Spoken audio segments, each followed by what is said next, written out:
आज बात करेंगे प्रैग्मेटिज्म की। प्रैग्मेटिज्म जो है वो प्रैग्मेटिका से बना हुआ शब्द है जो चेंज में विश्वास करता है। प्रैग्मेटिका इसका मतलब व्यवहारिक, यानी जितनी प्रैक्टिकल नॉलेज मिले वो सब हमारा जो है वही हमारा जो है वो अंतिम सत्य होता है। इसके जो इंट्रोड्यूसर्स थे चार्ल्स सैंडर्स पियर्स थे। कहीं कहीं विलियम जेम्स भी हैं, सॉरी कहीं कहीं जॉन डीवी भी हैं, लेकिन उससे पहले पियर्स अपना ये काम कर चुके थे। फॉलोअर्स में आई मीन विलियम जेम्स है, किलपैट्रिक और मोरिस, ये तीन नाम बहुत इम्पॉर्टेंट हैं। जॉन डीवी की एक बुक के बारे में याद रखना होगा, डेमोक्रेसी एंड एजुकेशन। अब क्या है कि प्रैग्मेटिज्म एक अमेरिकन दर्शन है जो मेटाफिजिक्स के बारे में विचार नहीं करता। उसकी बात ही नहीं, वो बात करता है केवल परिवर्तन की, कि वो बोलता है सत्य अभी पूरी तरीके से स्पष्ट नहीं है, सत्य पर प्रोसेसिंग, सत्य पर काम चल रहा है और परिवर्तन ये होता रहता है। कोई भी चीज़ शाश्वत नहीं है, सभी वस्तुएं परिवर्तनशील हैं। ये दर्शन ये मानता है कि सत्य उस समय तक सत्य नहीं है जब तक कि वो सिद्ध ना हो जाए। तो ये सामाजिक अनुशासन व सामाजिक जो विचार हैं उस पर बल देता है। यानी सोसाइटी के लिए बहुत ज़्यादा जोर देता है। अब इसके इसमें जो मेटाफिजिक्स है, अब मेटाफिजिक्स के रूप में प्रैग्मेटिज्म जो है वो सत्य के बारे में बताता है कि ये अस्थायी और परिवर्तनशील है ना। बन रहा है, प्रोसेसिंग का मतलब प्रोसेस में है। इसे पूर्व सिद्धांतों के आधार पर इसे पूर्व सिद्धांतों के आधार पर स्वीकार नहीं किया जा सकता है, क्योंकि जो हमारी रियलिटी होती है वो पहले से निर्धारित नहीं होती, बल्कि उसका निर्माण हो रहा होता है। अतः अनुभव, जो एक्सपीरियंस हमें जो मिलता है वही और केवल वही सच होता है। ये जो इज्म है ये परमात्मा पर विश्वास नहीं करता। अब अगर एपिस्टेमोलॉजी की बात करें तो प्रैग्मेटिज्म कहता है कि बच्चे का ऑलराउंड डेवलपमेंट होना चाहिए, और ऑलराउंड डेवलपमेंट के लिए जो हमारी कर्मेंद्रियां हैं, है ना, वो ज्ञान का आधार बननी चाहिए। मस्तिष्क और बुद्धि जो है वो उसमें वो ज्ञान के कंट्रोल में होती हैं, और इसलिए जो ज्ञान इसलिए जो ज्ञान का उद्देश्य है वो केवल सूचनाओं का संकलन ना होकर उसका अभ्यास भी करना चाहिए, उसका अभ्यास भी होना चाहिए।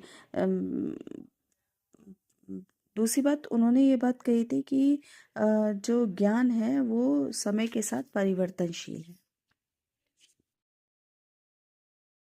मूल्य मीमांसा कहता है केवल उपयोगी मूल्य ही सत्य हैं। पुराने जो मूल्य हैं उन पर आंख मूंद करके विश्वास नहीं करना चाहिए, उनका अनुसरण नहीं किया करना चाहिए।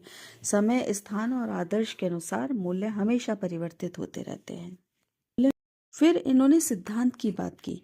इन्होंने कहा कि जो ये है इसका जो जो जो प्रिंसिपल्स हैं वो एक तो क्रिया प्रधान है, यानी करके, लर्निंग बाय डूइंग, है ना, कि यानी आपको प्रैक्टिकली उसको देखना पड़ेगा तभी आप उस पर विश्वास कर सकते हैं। ऐसे नहीं कि आंख बूंद करके हम पिछली जो वो ज्ञान है उसको मान लें। दूसरा, समय के साथ परिवर्तनशील है, ये भी बहुत अभी तक प्रैग्मेटिज्म से जितनी भी बातें हुई उसमें बार बार ये बात बताई जा रही है। देन उपयोगिता के सिद्धांत का, यानी जो उपयोगी है वही केवल हमारा सच है। निरर्थक जो ज्ञान होता है वो बेकार का होता है, वो किसी काम का नहीं। तो वो बोलते हैं कि उसको एक्सेप्ट ना करके केवल हमें वही एक्सेप्ट करना चाहिए जो हमारे लिए उपयोगी हो। दूसरा उन्होंने कहा परंपराओं प्रथाओं का विरोध, है ना, कि इनका विरोध किया है प्रैग्मेटिज्म ने, और सामाजिक जीवन पर बल दिया है। अब अगर शिक्षा के बारे में बात की जाए तो शिक्षा के बारे में उन्होंने कहा कि ये एक लोकतांत्रिक क्रिया है ना, और इसका जो सामाजिक जीवन जो है वो इसका आधार है। और इसलिए हमें क्या है, अपने जो अनुभव हैं उनका पुनः निर्माण करना चाहिए, क्योंकि ये उस पुनः निर्माण करने की एक प्रक्रिया है। उद्देश्य के लिए इसमें एक जॉन डीवी की बड़ी अच्छी कोटेशन है, जिसमें उन्होंने कहा था, शिक्षा के उद्देश्य नहीं होते, उद्देश्य केवल व्यक्तियों के होते हैं, है ना। तो शिक्षा के उद्देश्यों के बारे में प्रैग्मेटिज्म कहता है कि अनुभवों का निर्माण कर नए मूल्यों व आदर्शों का निर्माण करना चाहिए। भौतिक आनंद की प्राप्ति व सामाजिक कुशलता, ये हमारी शिक्षा के उद्देश्य होना चाहिए कि हम सोसाइटी में कितने अच्छी तरह से एडजस्ट हो सकते हैं, है ना। और हमें जो मेटलिस्टिक वर्ल्ड है उसकी प्राप्ति की तरफ ध्यान देना चाहिए, उसकी प्राप्ति का प्रयास करना चाहिए। यही हमारी शिक्षा का उद्देश्य भी होना चाहिए। एक और बात इन्होंने कही कि लोकतंत्र की शिक्षा पर बल दिया जाना चाहिए व जनतांत्रिक आदर्शों का विकास होना चाहिए। अब प्रयोजनवाद और पाठ्यक्रम का, अगर करिकुलम कंस्ट्रक्शन के जो प्रिंसिपल्स हैं उसके बारे में प्रयोजनवाद क्या कहता है, एक तो कहता है क्रिया का सिद्धांत, यानी लर्निंग बाय डूइंग होनी चाहिए, चीज़ों को प्रैक्टिकली एप्लीकेबल होना चाहिए। दूसरा अनुभव का सिद्धांत। तीसरा रुचि हमारे इंटरेस्ट के अनुसार, बच्चे के इंटरेस्ट के अनुसार होने चाहिए। चौथा सामाजिकता का सिद्धांत, वो ऐसा हो करिकुलम कि उसमें सोशल डेवलपमेंट हो। एंड देन एकीकरण का सिद्धांत, यूनिटी होनी चाहिए, विभिन्नता में एकता दिखाई देनी चाहिए, विविधता का ज्ञान, है ना, और एक उपयोगिता का सिद्धांत। अब प्रयोजनवाद शिक्षक के विषय में, टीचर के विषय में कहता है कि उन्हें बाल मनोविज्ञान का यानी चाइल्ड साइकोलॉजी का हमेशा ज्ञान होना चाहिए, है ना। चाइल्ड साइकोलॉजी समझेंगे तभी तो वो बच्चों को ठीक से समझ पाएंगे, तभी तो वो बच्चों को जो भी वो देना चाहते हैं वो दे पाएंगे, अपने करिकुलम के हिसाब से अपने कंटेंट को दे पाएंगे। दूसरा, वो ये ऐसा विश्वास करता हो टीचर कि केवल जैसे होते हैं ना कि एकला चलो रे वाली उस पर सिद्धांत पर ना हो, वो सोसाइटी में कंबाइंड स्किल्स में, सोशल स्किल्स में बिलीव करता हो, सोसाइटी में बिलीव करता हो।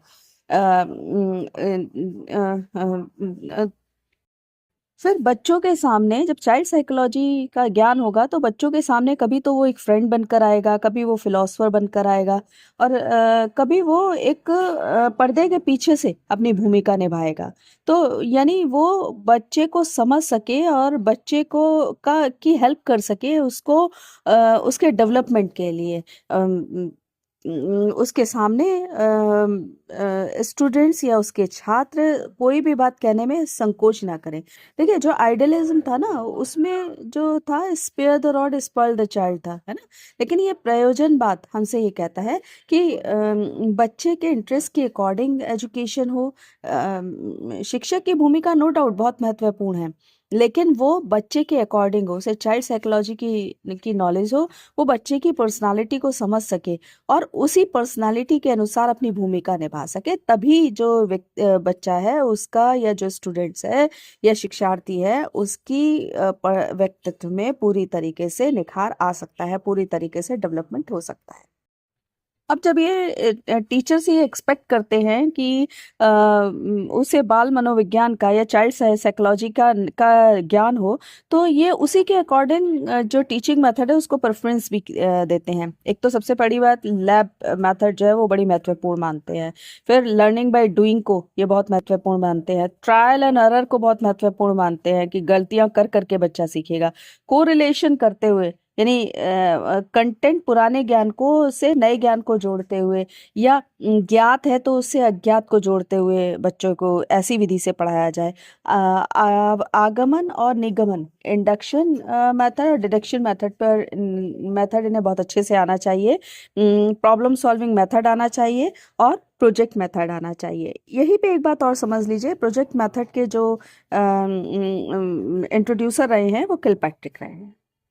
अब अगर डिसिप्लिन की बात मैं करूं तो चूंकि ये सोसाइटी में विश्वास करते हैं, तो डिसिप्लिन सोशल होना चाहिए, यानी सामाजिक अनुशासन होना चाहिए। साथ ही बच्चे का आत्म अनुशासन पे ज्यादा बल देना चाहिए। वो जो प्रेशराइज करा के जो अनुशासन कराते हैं, उस अनुशासन पर ये लोग बिलीव नहीं करते। बच्चा सेल्फ डिसिप्लिन रहे। ये इस तरीके से बच्चे को मोटिवेट करें टीचर कि वो बच्चा अब स्वयं आत्मानुशासित होना सीख जाए। ये इस बात पर ज़्यादा जोर देते हैं। पसंद आया हो तो चैनल को लाइक कीजिए, सब्सक्राइब कीजिए और एक प्यारा सा कमेंट बॉक्स में डालिए। Thank you.